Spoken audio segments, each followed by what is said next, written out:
Japan, जो anime technology और discipline के लिए जाना जाता है, वही जापान अपने साथ लेकर आता है कुछ सबसे खौफनाक और डरावनी अर्बन लीजेंड्स। ऐसी कहानियाँ जो सिर्फ सुनने में ही नहीं बल्कि सोचने में भी रूह कांपा देती हैं। आज के इस वीडियो में हम एक्सप्लोर करेंगे जापान के सबसे स्कैरी अर्बन लीजेंड्स, जिनके बारे में सुनकर आपकी रातों की नींद उड़ जाएंगी। तो इस वीडियो को लास्ट तक देखिए।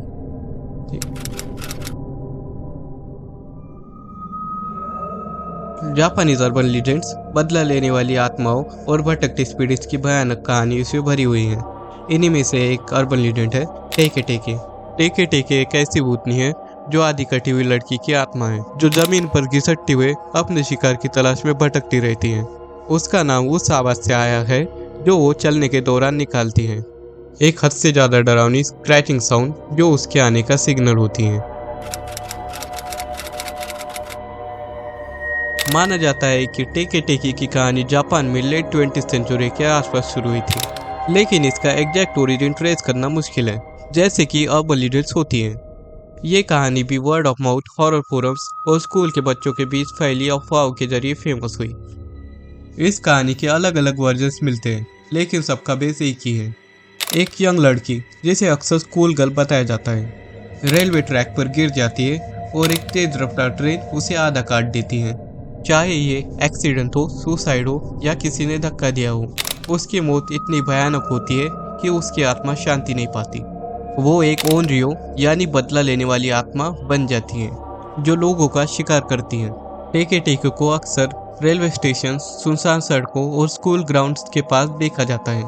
उसके पास नीचे का आधा शरीर नहीं होता, इसीलिए वो हाथों और एल्बोस के बल जमीन पर घिसटते हुए आगे बढ़ती है, और उस मूवमेंट से जो आवाज़ आती है वही है टेके टेके।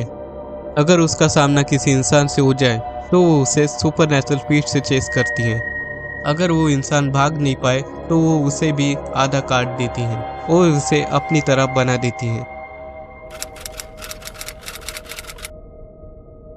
कुछ वर्जन्स कहते हैं कि टेके टेके असल में एक ऑफिस वर्कर लड़की थी, जिसे वर्ल्ड वॉर के बाद अमेरिकन सोल्जर्स ने असॉल्ट किया। उनसे बचने के लिए वो ब्रिज से कूदकर रेलवे ट्रैक पर गिर गई और वही ट्रेन के नीचे आ गई। उस दर्द और गुस्से ने उसकी आत्मा को और ज़्यादा वायलेंट कर दिया। एक और वर्जन के मुताबिक टेके टेके स्कूल के पास बच्चों का शिकार करती हैं, खासकर उनका जो लेट घर जाते हैं। कभी कभी वो उनसे रीडल्स पूछती हैं और गलत जवाब देने पर उन्हें मार देती हैं।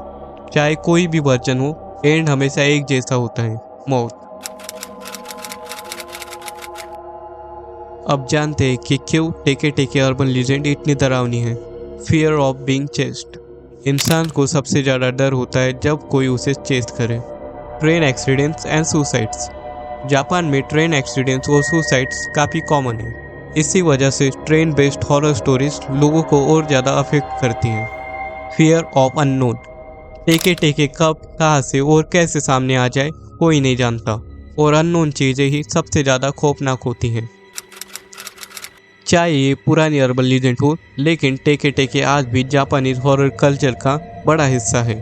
2009 में आई मूवी टेके टेके और उसका सीक्वल टेके टेके 2 ने इस कहानी को नए जनरेशन के बीच पॉपुलर किया। इंटरनेट की वजह से ये कहानी पूरी दुनिया में फैल चुकी है। इस लिस्ट की सेकंड अर्बन लीजेंड है ओकीको डॉल। एक ऐसी डॉल जिसके बाल टाइम के साथ मिस्टीरियसली लंबे होते जा रहे हैं। स्टोरी शुरू होती है 15 अगस्त 1918 को।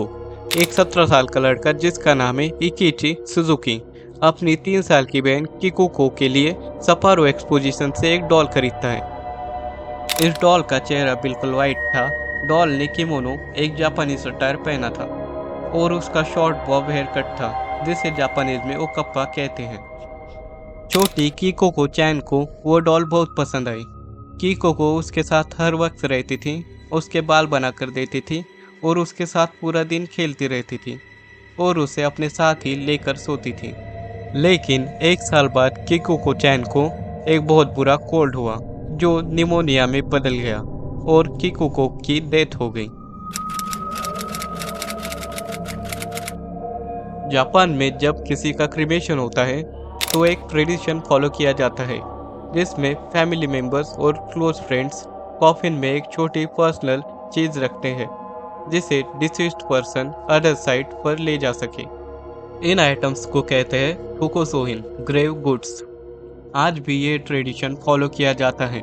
फ्यूनरल सर्विस के दौरान या बाद में लोग अपनी छोटी चीज़ें कॉफिन में रखते हैं, जैसे कि फोटोज, लेटर्स, फेवरेट स्नैक्स या कोई भी हॉबी रिलेटेड आइटम। लेकिन कुछ रूल्स भी होते हैं। आइटम्स फ्लेमेबल होने चाहिए। मेटल या ग्लास अलाउड नहीं होता क्योंकि वो प्रॉपरली बर्न नहीं होता। एक्सप्लोजिव चीज़ें बिल्कुल अलाउड नहीं है, और कोई भी चीज़ जो पॉइजनस गैस रिलीज करे।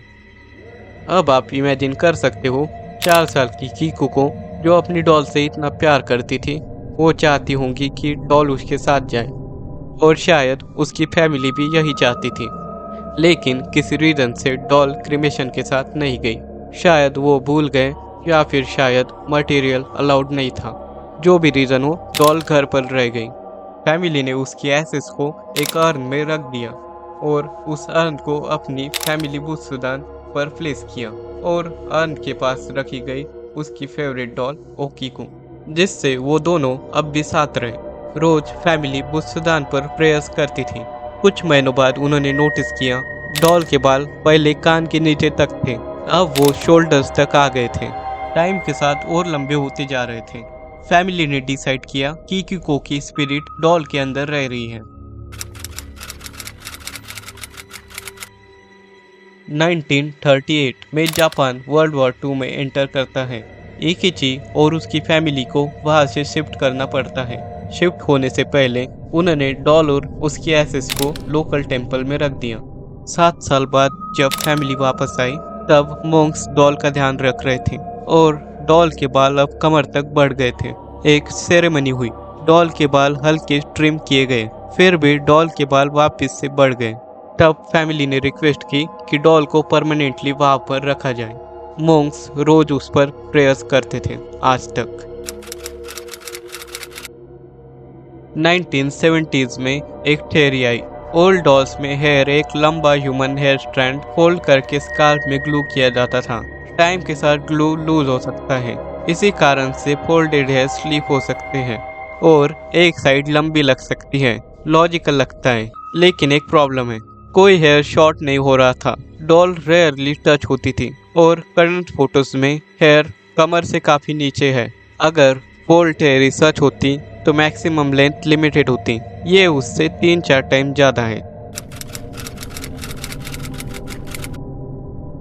इस लिस्ट की तीसरी अर्बन लीजेंड है हानाको-सान। हानाको-सान एक जापानीज अर्बन लीजेंड है जो कि एक छोटी लड़की की आत्मा के बारे में बताती है। कहते हैं कि वो एलिमेंट्री स्कूल के बाथरूम में रहती है और वहाँ लोगों को डराती है। जापान के स्कूल के बच्चों के बीच ये कहानी बहुत फेमस है और हर जगह इसकी स्टोरी थोड़ी अलग होती है। ज्यादातर लोग कहते हैं कि हानाको-सान एक स्कूल गर्ल जैसी दिखती है, जिसके शॉर्ट बॉब हेयर कट है। हानाको-सान व्हाइट शर्ट और रेड स्कर्ट पहनती है। इस लीजेंड के अकॉर्डिंग हानाको-सान स्कूल के 3rd फ्लोर के टॉयलेट के 3rd स्टॉल में रहती है। अगर कोई स्टूडेंट उस स्टॉल के डोर पर 3 बार नॉक करे और पूछे, हानाको-सान क्या तुम यहाँ हो, तो अंदर से एक खुरदुरी और हल्की आवाज आती है, हाँ मैं यहाँ हूँ। अगर उसके बाद स्टूडेंट स्टॉल का डोर खोल दे तो हानाको-सान उसे अंदर खींच लेती है टॉयलेट में और उसकी मौत हो जाती है। अलग अलग स्कूल में उसे बुलाने के तरीके और उसके रिएक्शंस थोड़े अलग बताए जाते हैं। हानाको-सान की कहानी 90s 50s तक पीछे जाती है, लेकिन ये 1980s और 1990s में सबसे ज्यादा पॉपुलर हुई। उस वक्त जापान के लगभग हर स्कूल में हानाको-सान की अपनी अलग कहानी थी। कुछ स्टोरीज के अकॉर्डिंग हानाको एक स्कूल गर्ल थी जिसे एक पागल आदमी चेस कर रहा था। हानाको भागती हुई अपने स्कूल के 3rd फ्लोर के टॉयलेट में छुप जाती है, लेकिन वो आदमी हानाको को वहां पर भी ढूंढ लेता है और हानाको का मर्डर कर देता है। अगले दिन से स्कूल के हॉलीडेज शुरू हो जाते हैं, इसीलिए कई दिन तक हानाको की बॉडी किसी को नहीं मिलती। दूसरी कहानी के अकॉर्डिंग हानाको पैसिफिक वॉर के टाइम की स्टूडेंट थी। हानाको अपने फ्रेंड्स के साथ हाइड एंड सीक खेल रही थी और टॉयलेट में जाके छुप गई। तभी एयर रेड सायरन्स बजने लगे। उसके सब क्लासमेट्स बॉम्ब शेल्टर्स में चले गए, लेकिन हानाको को सायरन्स सुनाई नहीं दिए। हानाको टॉयलेट में ही छुपी रही और जब स्कूल पर बॉम्ब गिरा तो स्कूल में आग लग गई और हानाको की वहीं पर डेथ हो गई। कहते हैं कि उसकी आत्मा आज भी उस टॉयलेट में छुपी हुई है। कुछ वर्जन्स में ये भी कहा जाता है कि हानाको घर में या स्कूल में अब्यूज और बुलिंग का शिकार हुई थी और उसने उसी टॉयलेट में सुसाइड कर लिया। तो ये था जापानीज अर्बन लीजेंड का फर्स्ट पार्ट। अगर आपको ये वीडियो पसंद आया हो तो इसे लाइक कीजिए और इस वीडियो का दूसरा पार्ट जल्द ही आने वाला है, तो चैनल को सब्सक्राइब कर दीजिए।